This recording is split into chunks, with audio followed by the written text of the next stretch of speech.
You get to continue eating even if I'm saying something that seems a little bit funny and you want to laugh. You have my permission to laugh anyway, even if your mouth is full.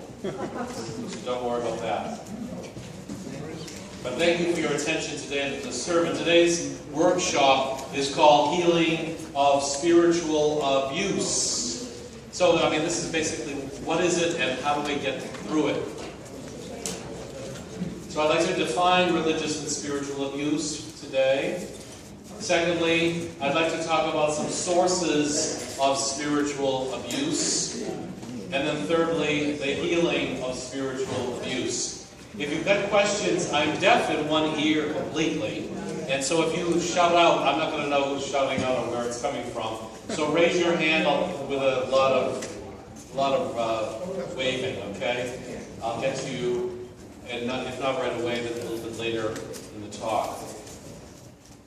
So let's define religious abuse. Wikipedia, that wonderful thing on the computer that is not always accurate because anybody can put anything on it, happens to have a very good definition of spiritual abuse.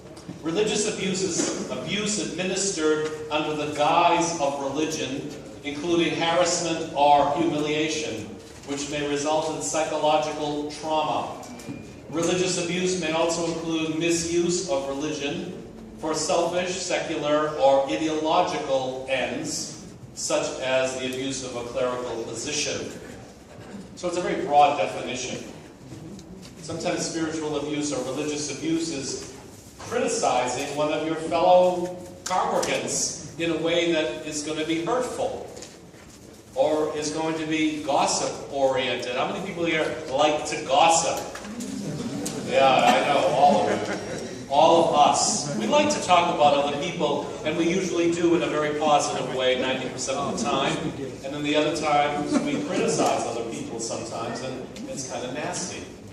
Now you should have 2 pages on your outline. It's just for you to follow along and write notes. Page 1 and page 2.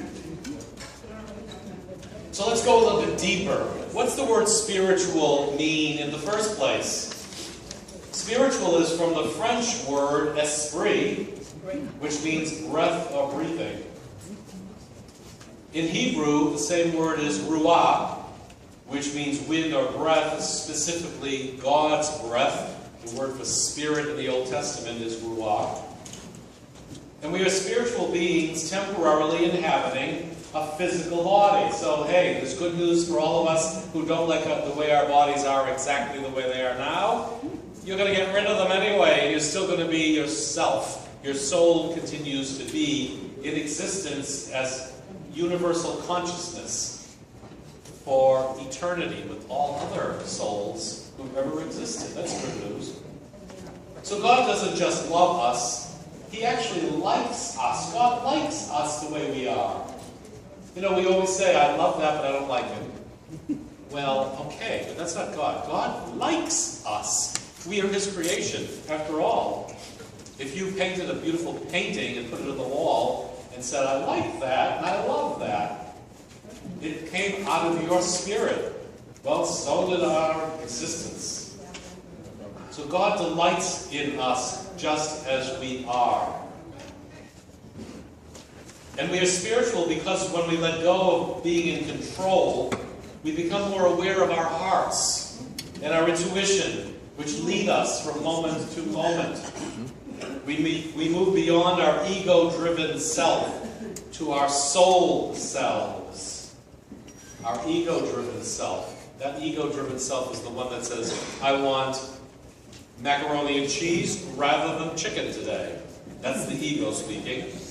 And the soul speaking would say, what do I feel like doing today for food? Look at this variety. What am I drawn toward? My spirit is telling me I should have this casserole over here. So different ways of looking at things. Let's go deeper still. What are some signs of spiritual abuse? Because it could be physical, sexual, emotional. It's all rooted in spiritual abuse. No matter what the abuse is, if you've ever had an experience of domestic violence at home, if you've ever had your husband or wife criticized mercilessly by a manager or some other work-related person, if you've ever gone down the street and had someone yell something at you, which was not a nice word, if you've ever sensed being different just because of your race, your skin color, your ethnic group, whatever, or your sexual orientation, all of these things hit us on the spiritual level. So spiritual abuse is a really broad category. It's not just having to do with religion. Spiritual abuse also takes place when we're addicted to something, a substance or an activity like gambling. It hits at the core of who we are and changes us in some way, in not always a good way. When our parents, our teachers, or our clergy are not curious and respectful and non-judgmental about our personal experience of God, that can be abusive. Now, I have nothing against parents teaching their kids about their faith and religion. I have nothing against that. That's important. Children need direction, they need structure, they need a sense of where the pieces fall together.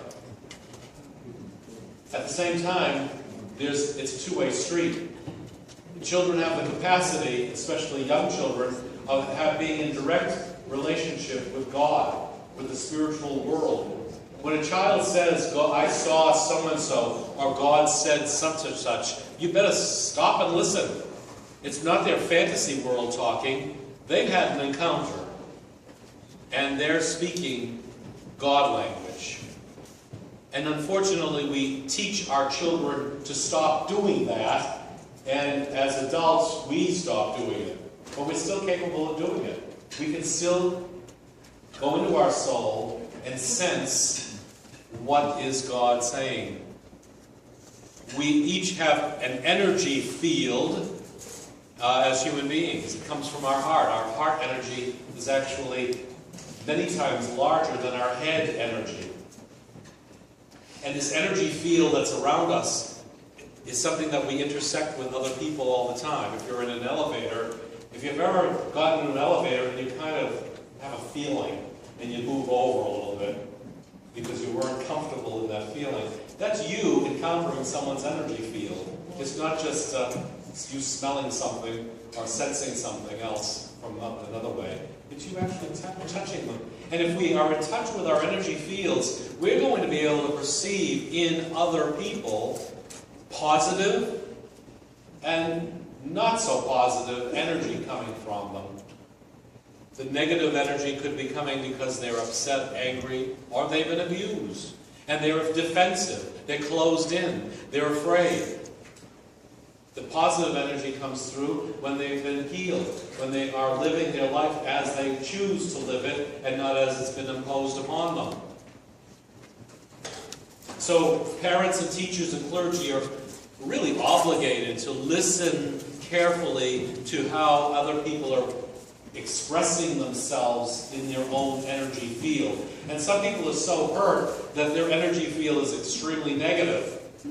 They're always complaining, or they're always telling people what to do. And their hurt is causing them to try to control their world around them. And that's kind of an energy that doesn't really go well with most of us. The whole idea of having absolute statements about who God is, what God wants for us, and that God favors one religion over another, that's abuse. We can kind of figure out a little bit about God, but the amount of energy, the amount of information we really know about God is the 1/100th of a grain of sand, as opposed to all the beaches and shorelines in the world. That's as much as we know about God. It's like nothing. And we won't go into the cosmos and how small we really are in the cosmos, but being spiritually abusive means that we think we're as big as the cosmos. Well, I'm sorry, I've got news for us. We're tiny. we are actually made of stardust. The elements that make up our body, the chemical elements that make up our body and our world, are the exact same chemical elements that make up the stars. And our world was created by the colliding of planets made up of that same stuff. So we're really humbled by the reality of who we are. When we're more concerned with what is true and false, right and wrong, than listening with our hearts, that's spiritual abuse too. It's all very nice to be able to label something right or wrong. It's another thing to be able to say, I don't know the whole story. Let me listen. Not being given the room to ask questions about our faith, or even to question the relevance of our faith tradition. That's spiritual abuse. When someone says, no, just accept it, that's what the church says. Just accept it, that's what God says, that's what the Bible says. Oh, don't ask questions, it's bad. I know a lot of people who are told as children, don't question your faith.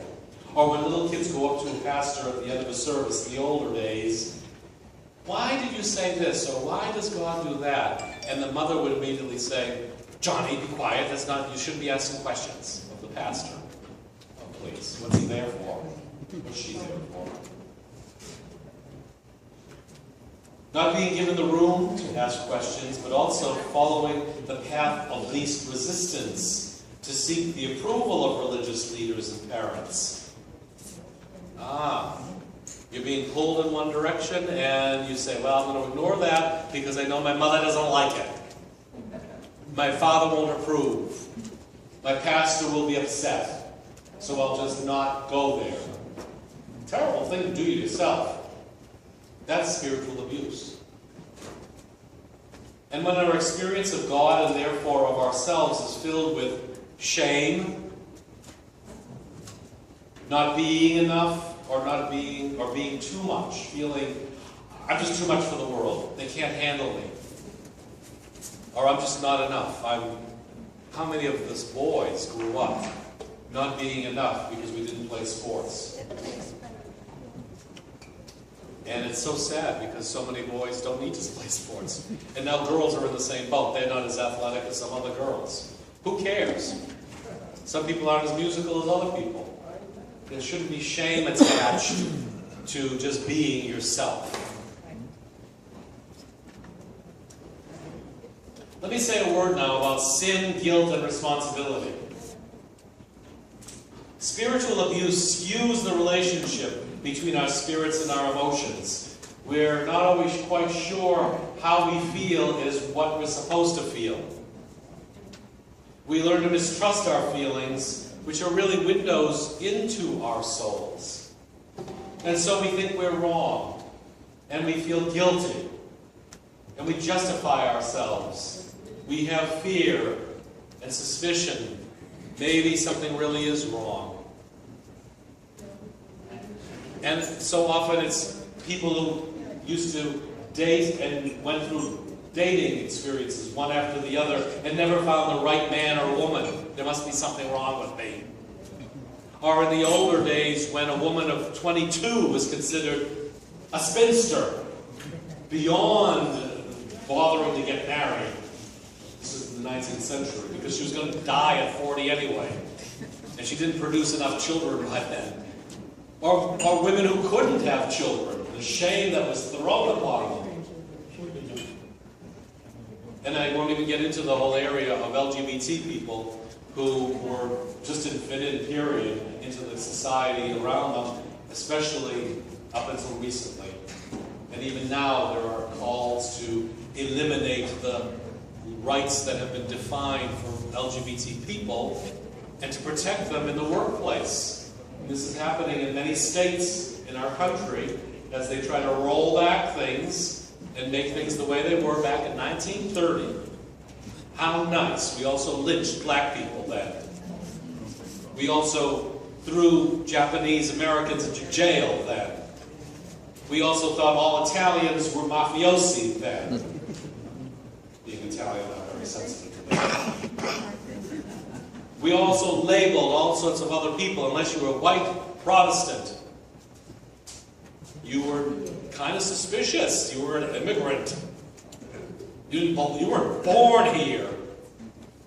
And I have no criticism for people who are proud of their heritage. If they were born back in 1640, wonderful. I come from a town that was established in 1642. And the native Woburnites used to call people who moved into town carpetbaggers. And this is in Massachusetts. Silly, stupid things like that. Labeling people. That's spiritual abuse.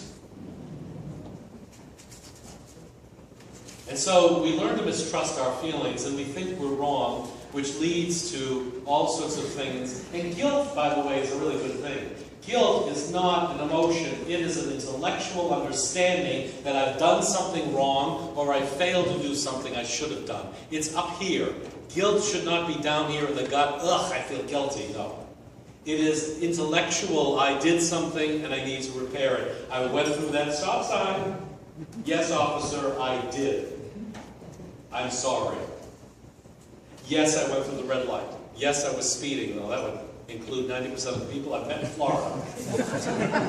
I've been down here 3 years, and it's terror on the roads compared to Massachusetts. But that guilt, that yicky feeling that's associated with guilt, is not guilt, it is shame. When we feel yucky down here in our tummies, and it's kind of a heat that comes up into our faces in the flush of guilt, it's really shame. And shame is the understanding that I'm limited. But then it can cross the line into toxic shame, where it's not just I'm limited, I've gone out without zipping up my fly, or I've gone out with lipstick on my teeth. That's just regular shame. That's realizing I don't have my act together perfectly.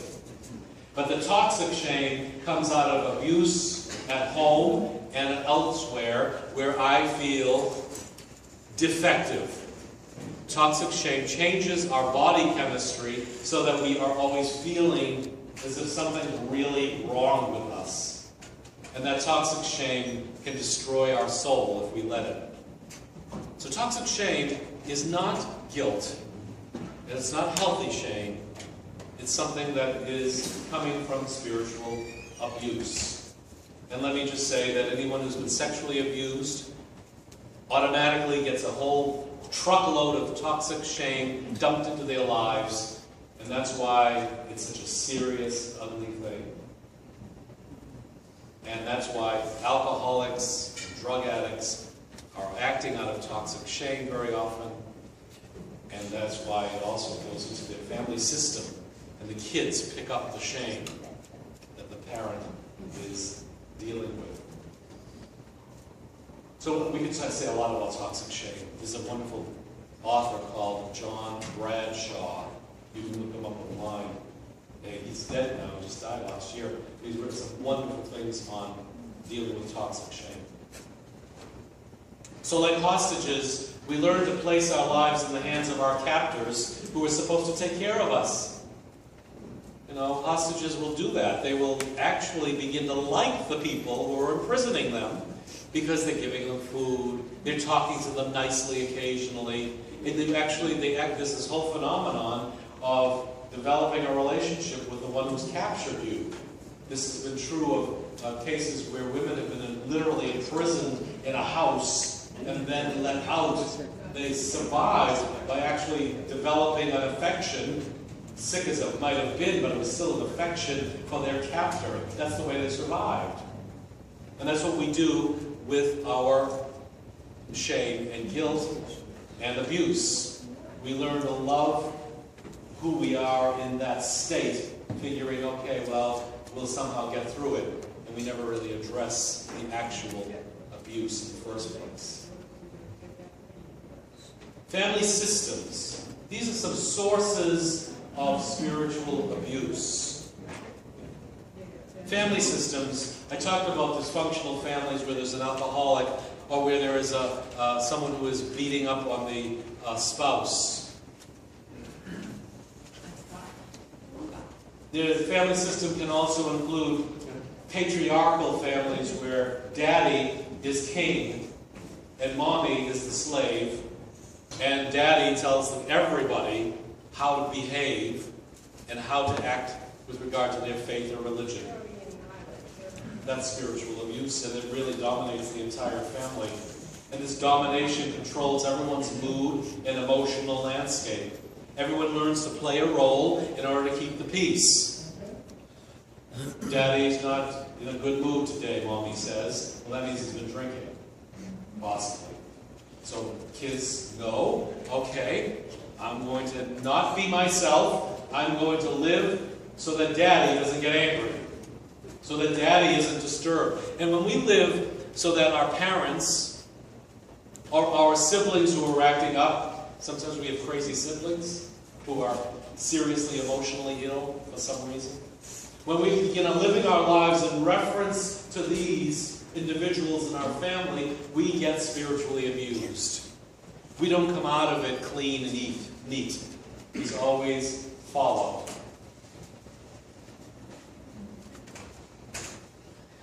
So what would it be like for us to live in this present moment as we are now, and not as our family defined who we are? What would that be like? A second source of spiritual abuse, as I mentioned before, is religion. And I don't want to harp on it because we talk about it enough in some ways, but revealed faith, most religions rely on revealed faith. Somebody along the way gave the information to us, starting with Moses and the Ten Commandments. So that got codified in ways that people could understand. The pluses of this sort of system gives you an authority structure that can really get things done for people. The minuses becomes conformity for its own sake, a kind of clique terrorism of clerics, where they know everything and you know nothing, and they're going to tell you what to do. And I have a real problem with those who go to Bible schools for a couple of years after high school, get ordained as ministers, and then proceed to interpret the Bible. I'm sorry, it takes a little longer than that to really be prepared, unless you're particularly gifted. I'm not going to point at any particular religion, as I'm living in the South now, where there are a lot of these large churches dependent upon this kind of very thin theology and kind of interpretation of the scriptures, much of which is fine, some of which can be spiritually abusive. But that doesn't leave the rest of us off the hook. Because all of us can move into the area of pushing our will onto the people as clergy. So we have to be careful. The whole idea of excommunication, for example, is the silliest idea in the world. It's been used for centuries as an ultimate punishment. If you're excommunicated, it means you're not going to go to heaven. You'll be buried in non-consecrated ground. Oh, dear, dear, dear. And people believe this stuff. Unfortunately, there are some religions that still use it. The Catholic Church, not so much anymore. Occasionally it does, but usually doesn't anymore. Some other churches do. Another source of spiritual abuse in religion is fundamentalism. And fundamentalism in general, religion becomes an end in itself. Absolute adherence to a moral or faith teaching, as well as the fixed interpretation of scriptures, the separation of the saved from the unsaved, a lot of judgment and proselytizing, worldview where everything is in certain periods called dispensations. This is where the end of the world thing comes from. We're supposedly in the last dispensation of 7, I believe. And if you're a premillennial dispensationalist, that was something that was invented in the 19th century among certain fundamentalists who talk about coming to Jesus, the rapture that they took literally, people floating up to heaven, and then the Antichrist, and then the big war, and then the final judgment, and then the recreation of the heavens and the earth. That's dispensationalism in a nutshell. And it's still holding on. My goodness, it's like McDonald's. You'd think by now they discovered their hamburgers are really awful, but they keep selling them. No offense to people who like McDonald's, but I'm just saying. So dispensationalism, fundamentalism of any sort, or doctrinal fundamentalism, which you see oftentimes in right-wing Catholic groups, you must believe the Pope. You must believe this. You must do it this way. You must never use this. You must do that. You can't be legitimately Christian and a practicing fill in the blank. Hey, it's enough to drive you nuts, but that's still happening in our world. So a question I have would be, at what point will I begin to believe in a God who is much bigger than the 2D image that we often see?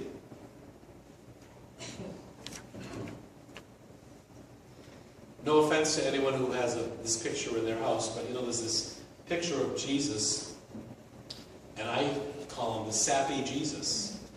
He's got perfectly coiffed brown hair, blue eyes, dimples in his cheeks, and this sappy smile. And yeah, some people really love that image, and I'm just saying for myself, okay? That's not God. It's not even what Jesus looks like. Jesus looked probably like a terrorist. A Middle Eastern, dark guy, bent over, smelly, long hair, beard, and kind of, unattractive because he was not dressed up really, really well. People kind of forget this. He was human. He was like us at our worst sometimes, physically.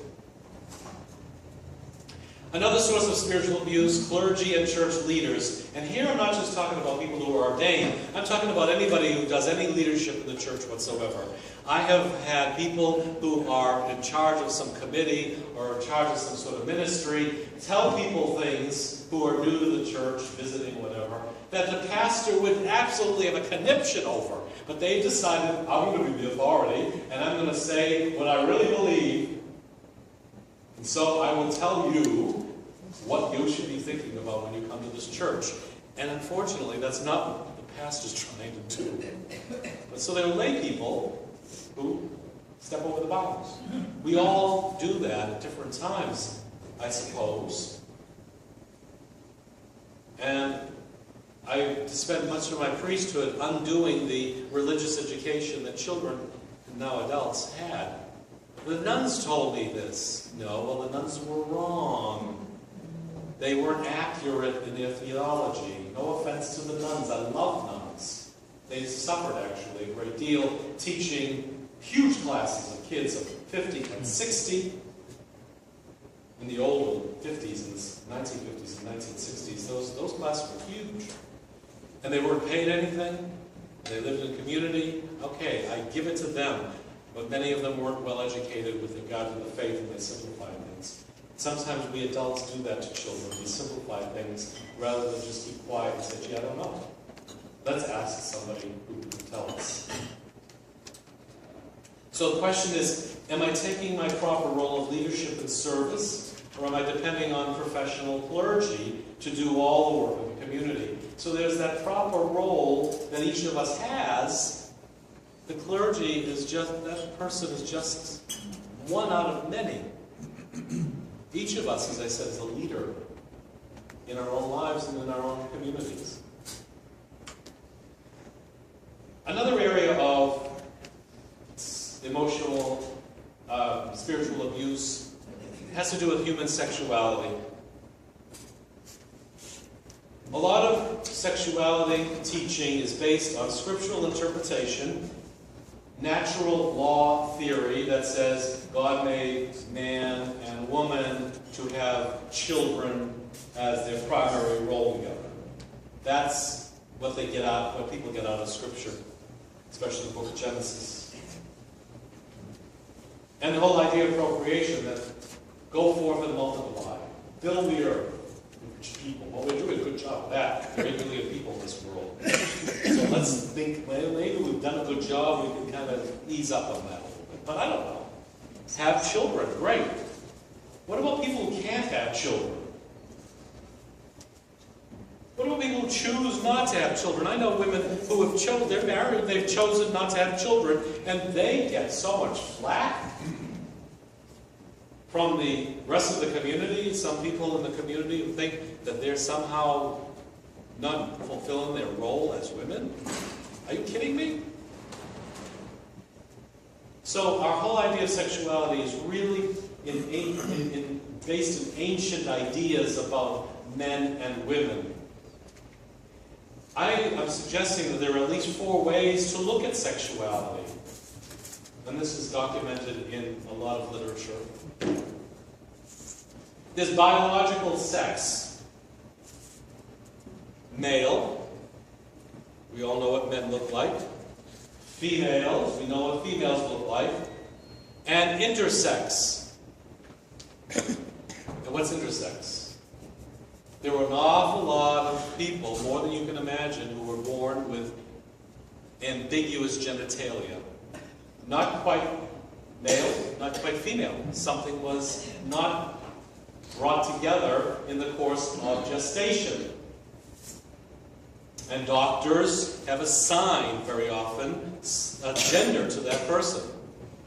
Oh no, she's going to be a girl. Oh no, he's going to be a boy. And they were wrong. Because internally, the person grew up to feel opposite. I'm not talking about transgender people here. I'm talking about intersex people who were basically emotionally and spiritually abused by the doctors at that time and by their parents inadvertently. They didn't know any better. Then there's, secondly, gender identity. Sensing one as a male with feminine and masculine energy, by the way. Sensing that one is a female with masculine and feminine energy, by the way. And then transgender people who find themselves growing up in one gender body, but internally, spiritually, emotionally, in their souls, they are convinced they are not that gender, they are the other gender, with masculine and feminine energy. And this is a huge controversy now because it's becoming much more public about the fact that transgender with, Caitlyn Jenner, it's become so out there now that people are reacting strongly one way or another. And yet we need to respect the fact that this has always existed since the beginning of the human race. Transgendered people just found a different way of expressing their very special gift in the past. Then there's the whole idea of gender expression. A masculine expression. A lot of women I've met have very strong masculine expression, as well as feminine. A lot of men I've met have very strong feminine expression, as well as masculine. They may be homosexual or heterosexual, it doesn't make any difference. That's the gender expression that comes through. And then there's something in the middle we call androgyny, where there's kind of a fluidity of gender expression, male and female, externally and internally. We find people who are cross-dressers in this category. I hate categories, but in this kind of area of being very fluid. Women who love to wear tuxedos.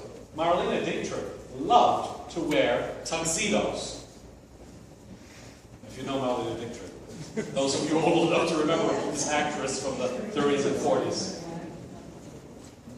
And a lot of men love to wear what are considered to be skirts and dresses. Ask any Scotsman. I'm just saying. Then there's the fourth area, sexual orientation, where we have classic heterosexuality, homosexuality, and what we call bisexuality, somewhere in between. We've discovered with Kinsey's studies that sexuality is on the bell curve.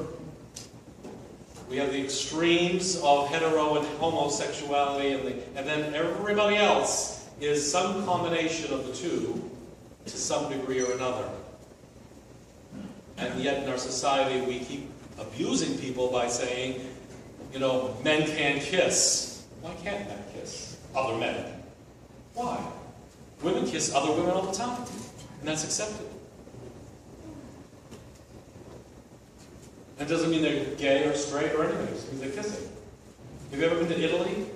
Men walk arm in arm down the street. And in fact, it's so funny because when you walk down the street, very often, if you notice other men coming in the other way, they're Italian, sometimes in big cities, they'll be looking you over. And you're thinking, oh, he must be gay. And I've been told, no, he's just looking at what you're dressed in. He's interested in fashion. He wants to see how you're dressed. So we can really mistake cues based on culture in a big way. And our culture in the United States is very closed in. It doesn't allow for a whole lot of latitude for a lot of people. And we keep labeling people as a result. It's all part of spiritual abuse, ultimately. And the ultimate spiritual abuse is reparation therapy, where you take somebody who has one sexual expression as straight or gay, but especially the gay community, lesbian community, and they go through electroshock treatments and other things in order to somehow make them straight. And it's been proven time and again it doesn't work. In fact, some leaders in this whole reparation therapy have later been caught in gay bars and picking up men because they never really stopped being gay. Then the whole area of moral development can be emotionally and spiritually abusive. We keep telling young people, just say no. Well, I think that's legitimate. But then we have to kind of in our mind say, they're not listening to us. There's going to be a point at which it's difficult for some of our kids to say no because they want to know what it feels like. And then we need to jump in with something else other than just say no. There's a lot of babies were born because they said no. Not the babies, but the parents.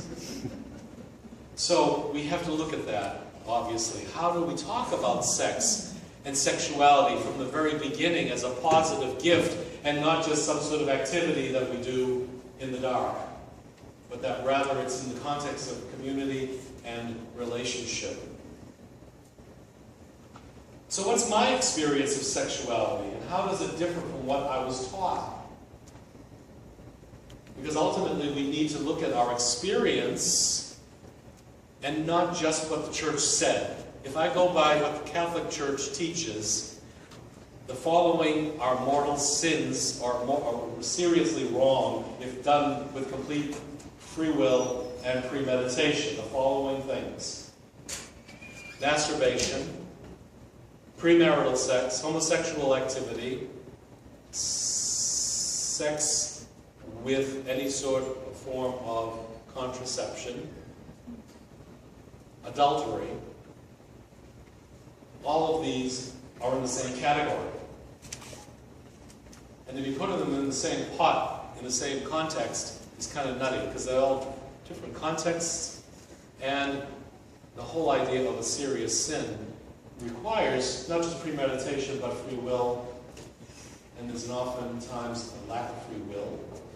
In other words, a person is kind of feeling pushed into a situation. They aren't able to say, absolutely, I can't do this. So what do we do with that? We just leave them in shame?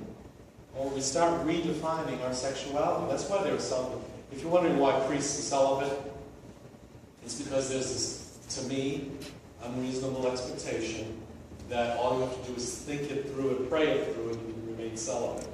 Well, I'm sorry.